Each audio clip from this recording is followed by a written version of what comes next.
gostava muito disso quando eu era criança, até hoje eu gosto, de olhar as fotos antigas, e principalmente do Rio de Janeiro, a Baía da Guanabara e tal, e alguns livros de história mostram como que era aquilo de uma certa forma. Eu imagino que os barqueiros, quem fazia a trajetória, já não eram tantos escravizados, eram pessoas aforreadas e outro tipo assim. E aí eu falei, aí descrevi uma lona, falei, debaixo dessa lona tem gente fugida. Aí você vai, sabe?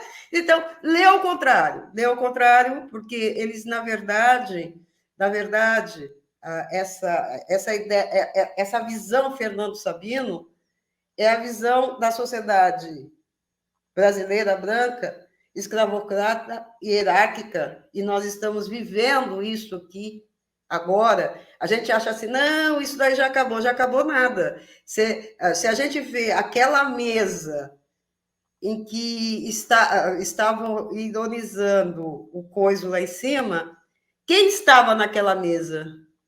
Homens brancos, sabe? Os donos do dinheiro. Você olha assim, ui, aí você vai pegando os nomes. Então, para escrever a parte branca, eu fui pegando os nomes também e fazendo uma pesquisa sobre isso, mas a parte, eu vou falar assim da empregada doméstica daqui a pouco, tá? Mas a parte que mais eu me deu, por isso que eu estou aqui, me deu uma coisa, foi que tem o Diário do Marinheiro, né? Que é a chave, uma das chaves do livro, que é o Diário do Marinheiro, de um navio negreiro. E você viu que ali não acontece o que você imaginou que a Miriam ia fazer, acontece outra coisa, né?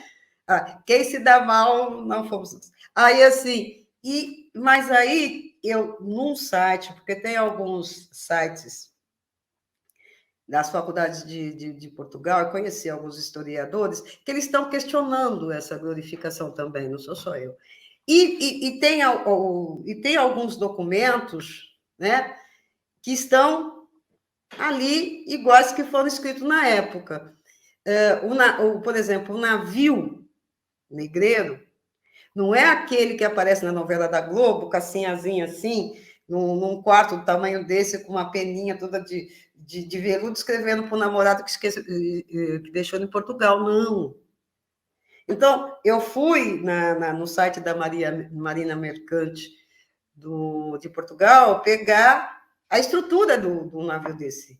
Não aquela coisa que não dá para a gente nem engasga, que você vê aquele monte negro deitado, que é o que mais a gente vê, né? Que não dá nem para mexer para os lados. Mas, assim, como que era fabricado aquilo? O que era destinado a quem? Por quê? Então, aí eu percebo que aquelas cabines tinham 80 centímetros quadrados. Quer dizer, mal dava deles, dos brancos que ficavam lá em cima, os camarotes, 80 centímetros cada, mal dava para cagar sentado, meu amor.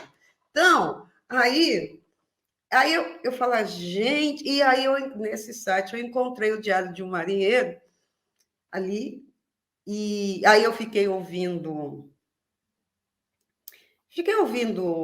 narradores portugueses para escrever com sotaque de Portugal. Então, esse diário tem sotaque.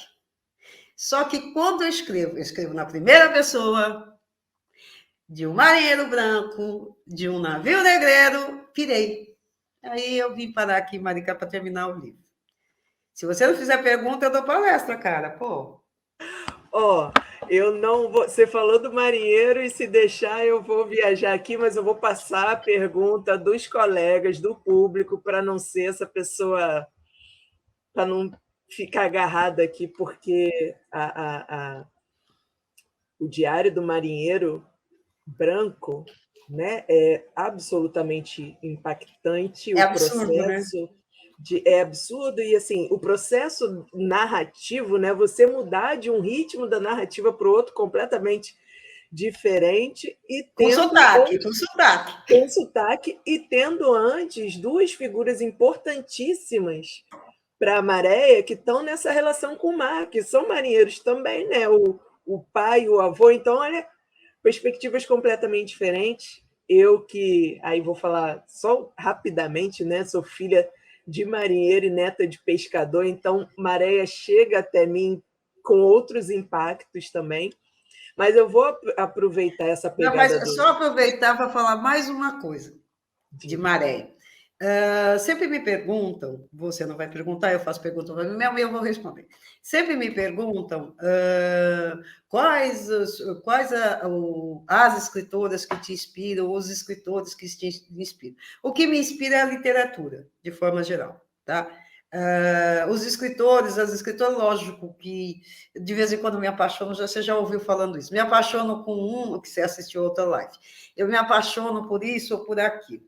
Então, a relação do mar que tem em Maréia, o mar é diferente para a família enquadrada, né, e para a família negra, né?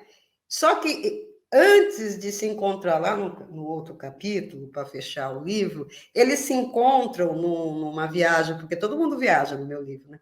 A viagem onírica de Maréia, quando ela está sonhando, aí eu coloco ela sonhando mesmo, e ela vai e entra no navio e acontece um monte de coisa no navio. Ali também tem um encontro entre as duas culturas, que é diferente. Aliás, as duas culturas encontram o tempo todo. As personagens só vão se encontrar o tempo todo de forma conflitante ou não. Mas aquele barco é Teatro Gil Vicente, A Barca do Inferno.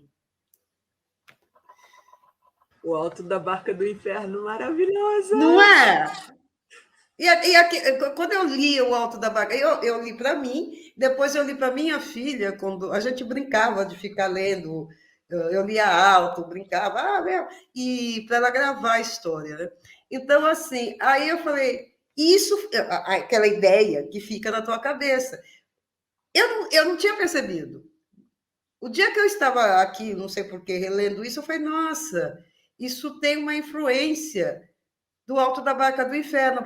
E o Alto da Barca do Inferno não tem provavelmente, não posso afirmar, mas vamos falar de semelhanças. Tem uma semelhança com uma personagem, não, com um deus, acho que é grego, que ele tem uma cabeça de cavalo, assim, que ele fazia a passagem do mundo, esse Deus do mundo dos vivos, e tem uma barca. E quando você lê A Barca do Inferno, tá certo que quando eu li A Barca do Inferno lá na minha adolescência, não tinha essa coisa do Íris, eu acho. Não, Íris é outro, eu esqueci, Osíris. Não tinha esse Deus para eu saber, mas quando a gente fica lendo mil coisas, e aí quando eu deparei com essa narrativa, com essa mitologia grega, é a Barca do Inferno, né? É o Alto da Barca do Inferno, porque tem uma barca que passa, se a sua alma não pesar mais que uma pena, que não sei o quê. E aí, no Teatro de Gil Vicente, também tem essa passada. E aí eu falei, pô, eu fui de embalo, né? Mas eu só descobri depois que inconscientemente.